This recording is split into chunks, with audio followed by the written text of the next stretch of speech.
Good evening, ladies and gentlemen. Welcome to another episode of War Thunder. Today, I am going to be taking a look at the Strv 103C.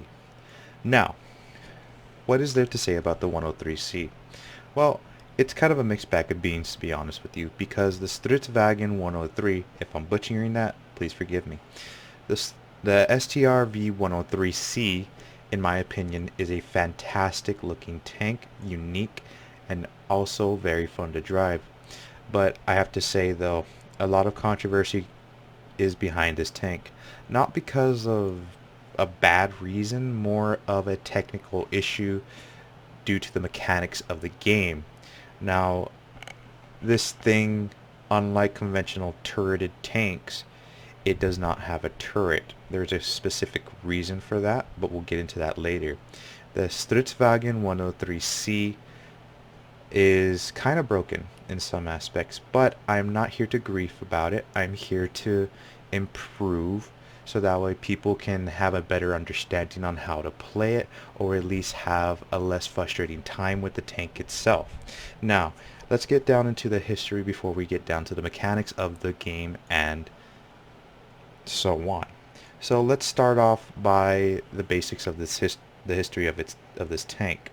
The STR-103 did away with the traditional turret during its time to reduce costs of the vehicle's creation. Now this reduced the weight substantially, about, I believe it was 3,000, I'm sorry, about a couple hundred pounds to maybe almost 1,000. Now this also reduced the cost of the vehicle's production. It was mounted with a 105 L74. Of course, this was a auto-loading gun. Now some may think that, well, with an auto-loading mechanism such as this, the tank's going to bounce around. Not a problem. That means they just fixed the gun in place. Now,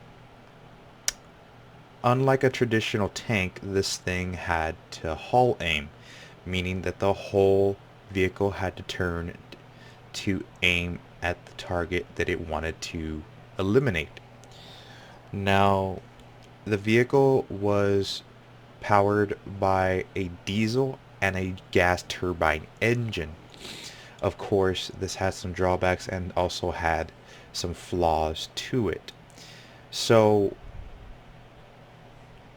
that basically meant that this thing had no armor, and that if you took out the engine or the transmission in any way, shape, or form, the vehicle was therefore automatically eliminated and decommissioned in battle.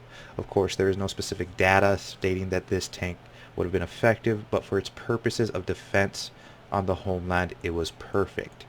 Of course, you had to get through, I think, if I'm doing this correctly, you had to get through the outer layer. That's 5 layers of armor. Of course, this reduced the cost and also eliminated the effect for composite armor. So how does it work in game? Well, the vehicle is a bit of a mixed bag of beans. Because the hull mechanics is a little bit bugged, it's very frustrating to drive, I will admit.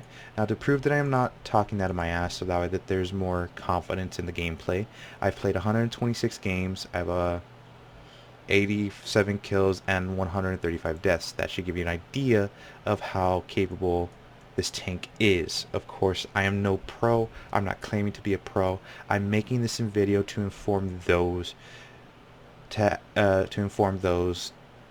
of how to have a less hatred for it and to be less frustrated with the tank, because I will admit that this tank can be frustrating sometimes, but I'm here to inform you what you can do to reduce that gameplay and that frustration of the tank wobbling back and forth.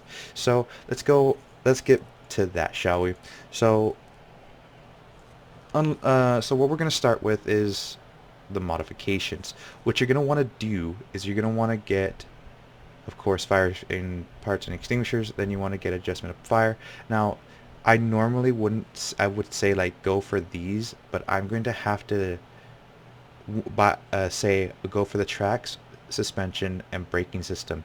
These three factors, believe it or not, are going to be a big help in the long run. These are good, but these are your ticket to aiming better. The tracks for better traction when it turns on the all aim, the suspension due to the transmission and the hull aim as well, and the braking system. The braking system, what I feel like it does, at least for me, from my experience, it stops the wobbling, less wobbling. So after that, you can go for whatever you want. These 6 items are going to make your life a hell of a lot easier and less frustrating. Next, you want to go to your crew. Now, I'm not 100% sure, but it seems like this is the way to go for this tank in particular. Now, because the tank commander and the loader, in my opinion, are completely and utterly useless, normally people go for the weapon reloading and the leadership. However, because this is an auto-loading tank, the leadership and the reloading completely negates the fact for a loading mechanism. Because it's an auto-loader, there's no need. Now, of course, that doesn't mean that you can't, use it for other tanks. I would boost it up as a secondary, at least for this tank. What you want to do, actually, is you want to put your skill points into targeting and driving, because the driving actually counts as the gunner. As far as I understand, I don't 100% know if the gunner and the driver work as a single entity, but it seems like putting all your crew points into tank driving and the targeting makes it a hell of a lot easier, and the wobbling therefore stops. Now, this tank is better on certain maps. I wanted to get a little bit into detail, a briefing about how the tank works on certain maps. As you know, this is a defensive tank. What you want to do is you want to keep this tank at distance. You want to keep it on a long range map. City maps, close encounters are not going to work for this thing. Of course, that doesn't mean that you can't, but it just means it's a lot more difficult if it does not have a long range map. So the maps that you want to play on are Kursk, Foliad, Maginot Line, let's see, a couple other ones, a little bit of Alaska, but there's only a few places. I would like to show you locations, but unfortunately I do not want to go ahead and spread an issue. It's better that way. Anyway, maps. What you want to do is you want to play this as an ambush tank. Do not, I repeat, do not go on the offensive with this tank. You're not capable of doing that. If you are, and you do so, bravo. You are a better War Thunder player, and you are awesome. But another disclaimer, I'm not a pro at this game. I'm making this video to help people get less frustrated with the tank itself, because I will admit it is a frustrating tank to drive. So let's get to the crew. It has a crew of 3: the driver, the loader, and the commander. So basically, I think that the driver and the gunner are basically this one right here. That's why I believe that you want to put your crew points into targeting and driving. All right, so let's get into the gameplay, shall we?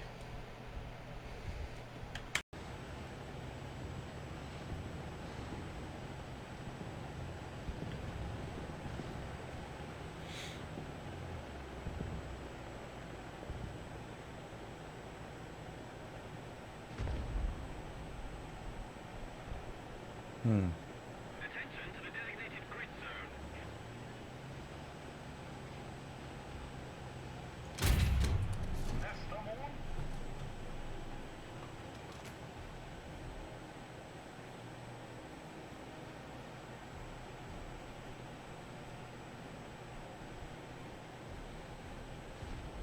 That's one. As you can see, this tank is better suited for defensive purposes.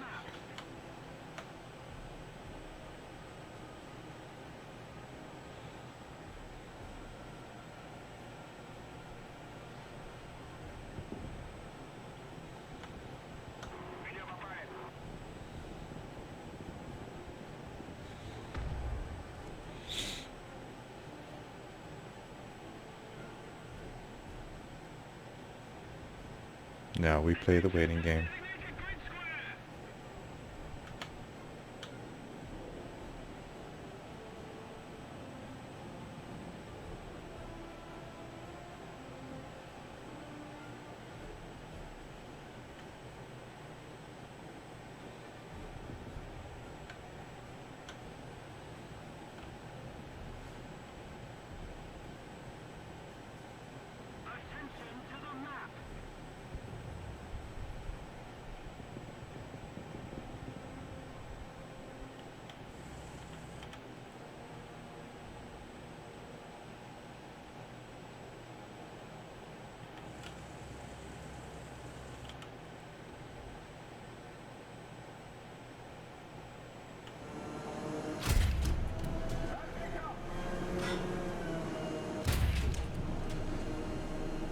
And next victim. Back up.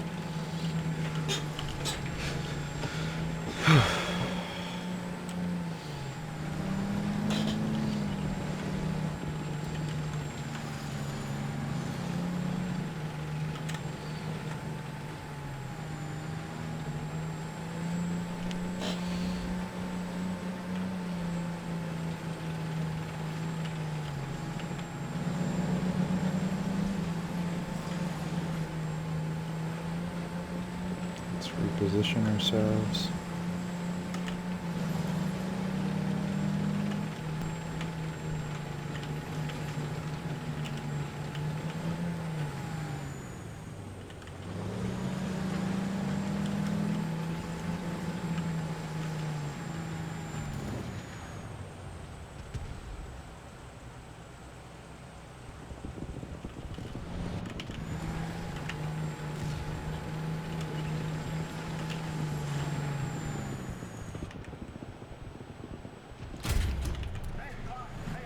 Oh, hello there, friend. As you can see, I'm sorry if I'm quiet, it's just I tend to concentrate on this kind of stuff, which is weird. But as you can see, a defensive tank, it's pretty good.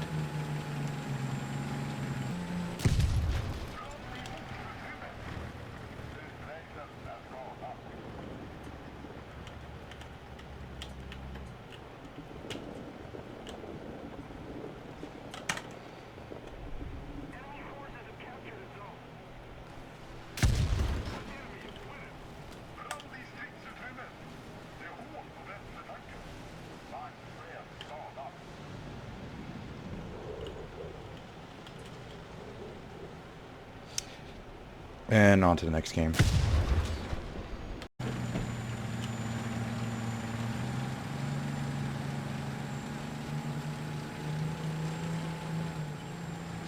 Alright guys, here we are on American Desert. Technically Arizona, Texas, whatever you want to call it. But anyway, here we are on American Desert. Now, not the best map, but there are a few places where this tank can actually excel. So we're going to head over here to the east.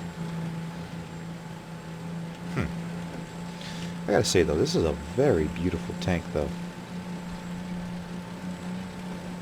Oh shit.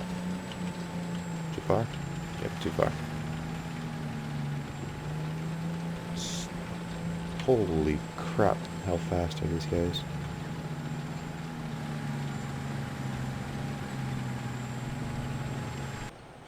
I'll camp in bush. Aha, hello.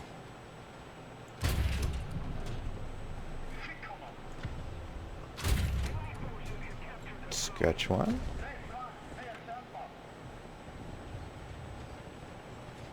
Alright, sniping across the map, fantastic. Oh shit. Let's back up. Back up.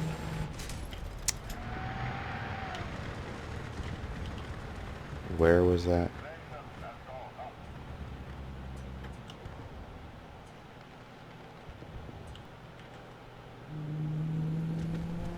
Engine up. Alright, down to one crew.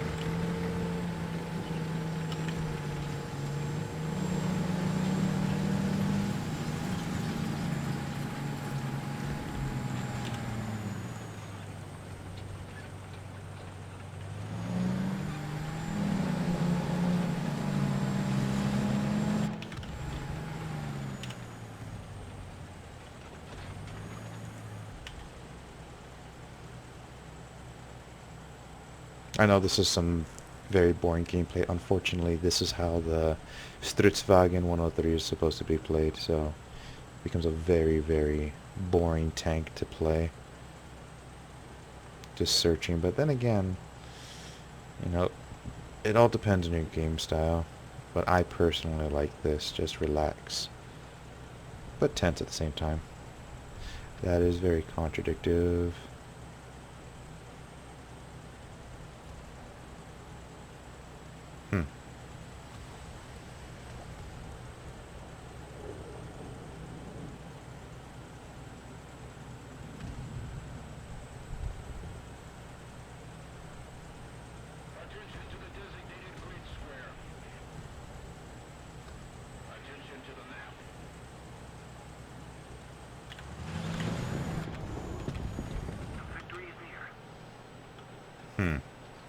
Well, while we're on the topic, I think this tank looks really cool. It's a matter of how you play it, honestly. If you don't play it the way it's supposed to be played, it becomes a very difficult tank to love. And that's how it is for most people, honestly, though. Oh, hello.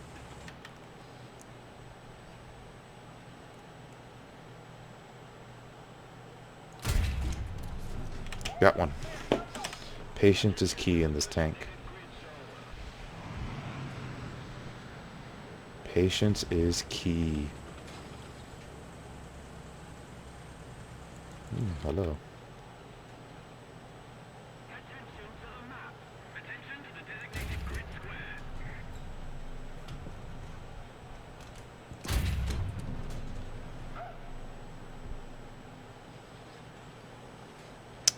Bradley on top.